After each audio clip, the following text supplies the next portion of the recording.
Saudara, puluhan jerigen terlihat berjejer di depan sebuah toko yang belum buka di Kabupaten Indramayu, Jawa Barat. Jajaran jerigen ini adalah milik para pedagang minyak goreng yang ingin mendapatkan minyak goreng curah yang dijual di agen tersebut. Sejak pagi, puluhan jerigen milik sejumlah pedagang sudah berjejer di depan toko agen minyak goreng curah di Pasar Karangampel, Kabupaten Indramayu, Jawa Barat. Para pedagang datang sepagi mungkin ke toko itu demi mendapat urutan antrian minyak goreng yang paling depan. Minyak goreng curah, terutama di Kecamatan Karangampel, masih sulit didapat. Jika ada, para pedagang harus mengantre di toko agen sepagi mungkin agar bisa kebagian minyak goreng. Berapa hari ya? Ya 2 hari, 1 harian lah.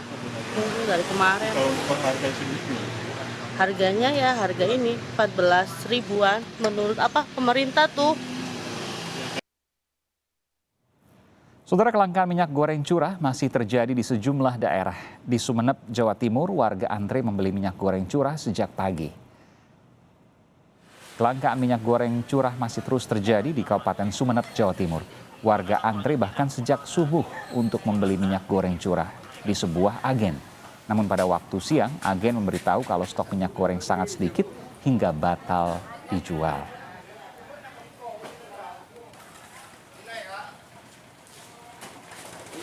Habis subuh ke sini, katanya mau buka jam 7 katanya. Tapi sampai sekarang? Sampai sekarang jam 10 sekarang ya, nggak buka. Katanya tutup katanya. Nggak tahu, nunggu saya. ini yang ditunggu minyaknya ada apa enggak? Katanya ada tapi sedikit katanya. Saudara, pemerintah menerapkan kebijakan bantuan langsung tunai atau BLT minyak goreng. Kebijakan ini sebagai solusi terkait minyak goreng yang masih sulit didapatkan dan harganya masih mahal.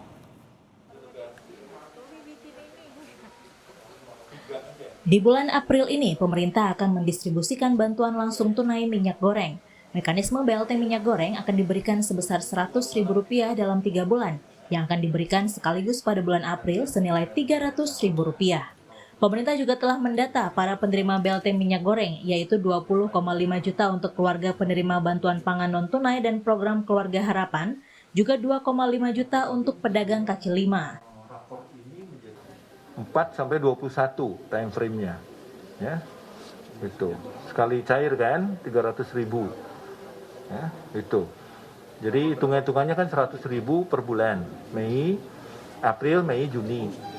Tapi kebijakannya ditarik ke bulan ke bulan April, mohon maaf, sekali salur, jadi 300.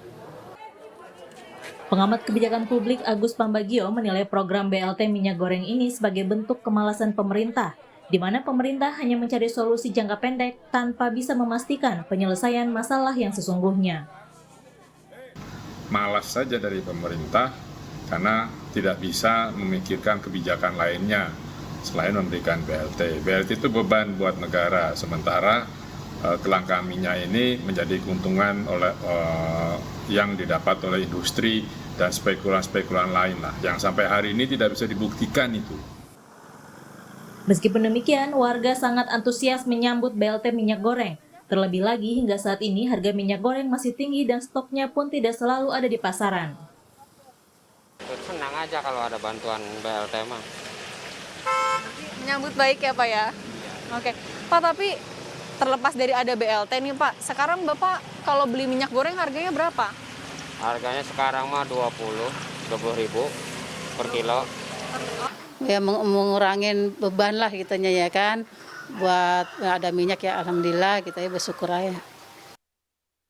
Setidaknya pemerintah menganggarkan Rp6,9 triliun untuk program BLT minyak goreng di bulan April hingga Juni nanti. Kebijakan pemberian BLT minyak goreng ini disampaikan langsung oleh Presiden Jokowi pada 1 April lalu. Pemerintah akan memberikan BLT minyak goreng. Bantuan itu akan diberikan kepada 20,5 juta keluarga yang termasuk dalam daftar bantuan pangan non-tunai BPNT dan program Keluarga Harapan PKH, serta 2,5 juta PKL yang berjualan makanan gorengan. Adapun bantuan yang diberikan sebesar Rp100.000 setiap bulannya. Pemerintah akan memberikan bantuan tersebut untuk 3 bulan sekaligus, yaitu April, Mei, dan Juni, yang akan dibayarkan di muka pada bulan April. Presiden berharap dengan adanya BLT minyak goreng bisa membantu meringankan beban masyarakat, khususnya mereka yang kesulitan membeli minyak goreng beberapa waktu terakhir ini. Tim Liputan Kompas TV. Saudara, benarkah pemerintah tidak punya solusi untuk mengatasi masalah kelangkaan dan tingginya harga minyak goreng saat ini? Untuk membahasnya kita sudah terhubung dengan Abraham Wirotomo, tenaga ahli utama kantor staf Presiden, dan ada pula peneliti Institute for Development of Economics and Finance, INDEF, Ahmad Heri Firdaus. Bung Ahmad dan Bung Bram, selamat malam, sehat selalu. Selamat malam, Mas. Selamat malam, Bung Ahmad. Ya, saya ke Bung Bram dulu. Bung Bram, ini sudah ada rencana bulan April, tanggal berapa akan dicairkan? Insya Allah mulai minggu ini, Aiman, bantuan BLT minyak goreng ini mulai disalurkan, dan harapannya bantuan langsung tunai minyak goreng ini dapat meringankan beban masyarakat akibat dari kenaikan harga minyak goreng, Aiman. Iya, kalau dilihat tadi ada angka 20,5 juta plus ada penjual gorengan sekian juta, itu sudah sudah terhitung semua, artinya tepat sasaran, sudah jelas by name by address misalnya?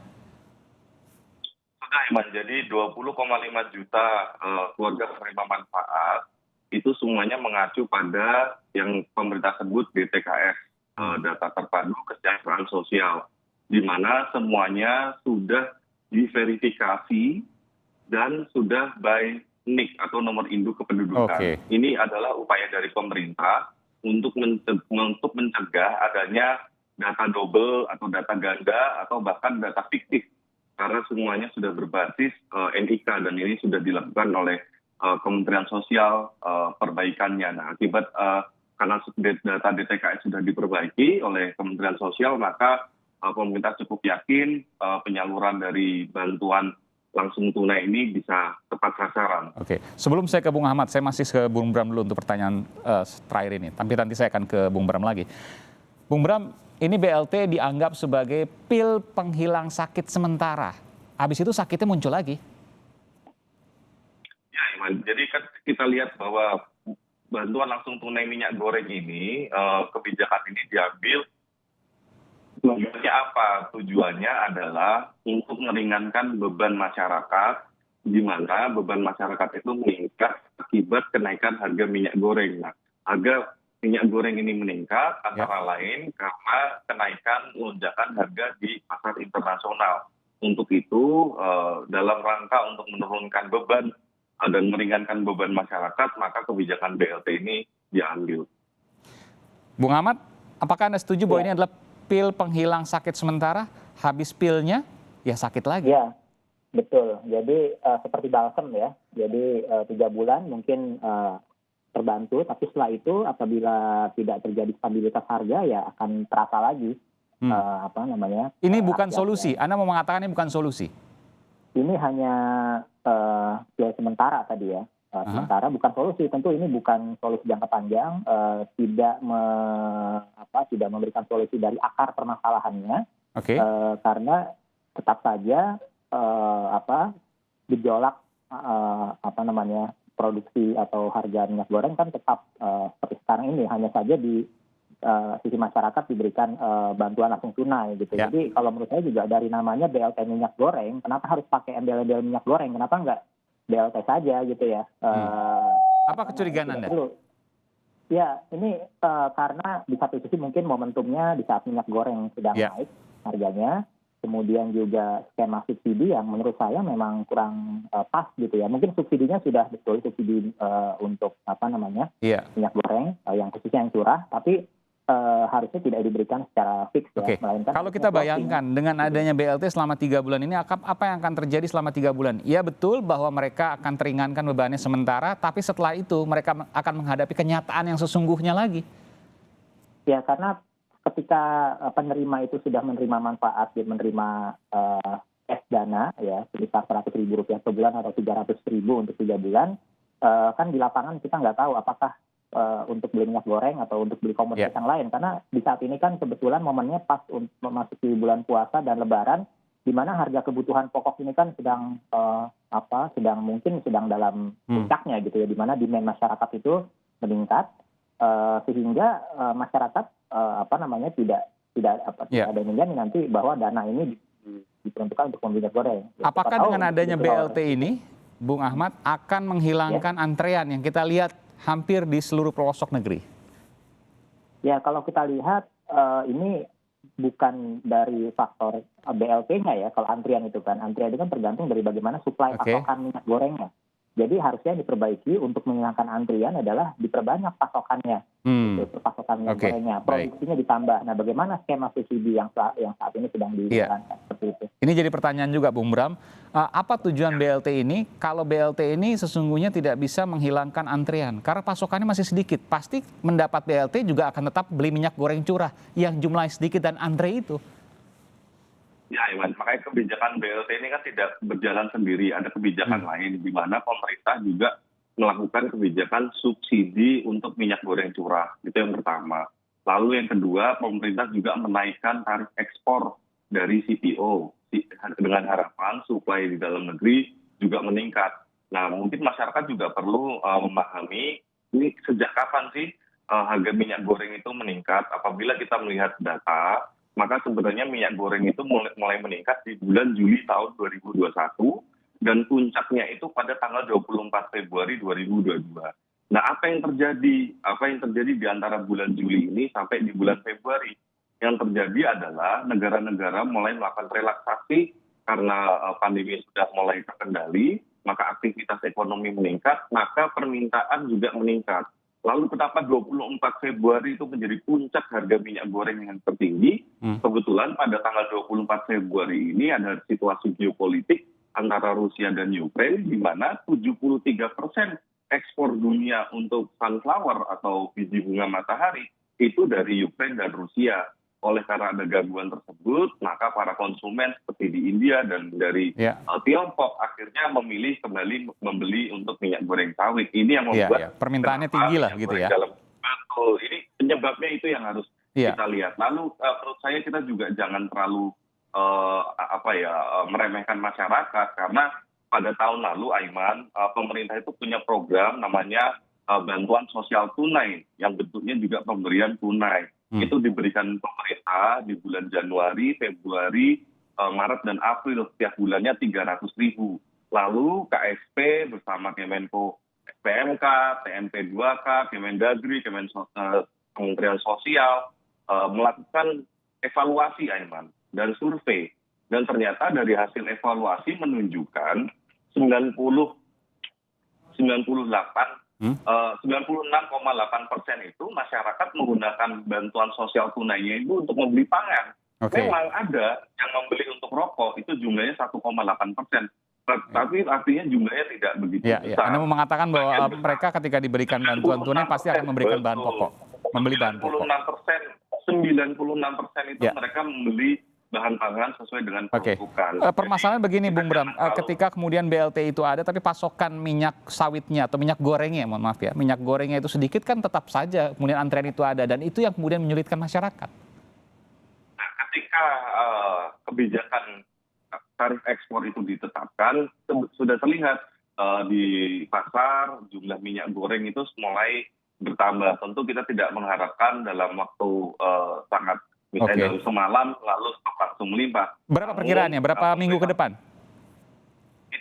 Kita mengalokasikan 1,2 juta liter untuk minyak goreng curah yang disubsidi. Tentu kita berharap dalam beberapa minggu ke depan, maka selain suplainya itu meningkat, maka harganya juga mulai stabil dan menurun. Dan ini juga kabar baiknya dari harga internasional juga sudah mulai mereda, Iman. Jadi dari tadi ketika puncak ada situasi geopolitik Rusia Ukraina dan mulai stabil juga, saat ini harga di internasional per 30 Maret itu mulai menurun di angka 24.000. Tentu harapannya ketika kondisi gejolak internasional juga sudah mulai stabil, mencapai titik keseimbangan yang baru, maka harga dan supply di dalam negeri juga akan kembali stabil. Makanya bantuan langsung tunai untuk minyak goreng ini bukan solusi permanen, ini memang solusi untuk meringankan beban masyarakat. Suplai atau pasokan yang kemudian harus diperhatikan, karena ini terkait dengan bagaimana kemudian minyak goreng, ini Pak Menteri sendiri yang mengatakan Mendak, dilarikan ke luar negeri, itu permasalahannya. Bung Ahmad terakhir. Ya, jadi ini ada disparitas harga memang antara minyak curah dan minyak kemasan ini kan disparitasnya jauh. Kemudian yang menjadi pertanyaan adalah bagaimana caranya produksi ini bisa mencukupi kebutuhan masyarakat. Nah, kita kembali tanya ke produsen, padahal mereka sudah disubsidi, seperti itu kan.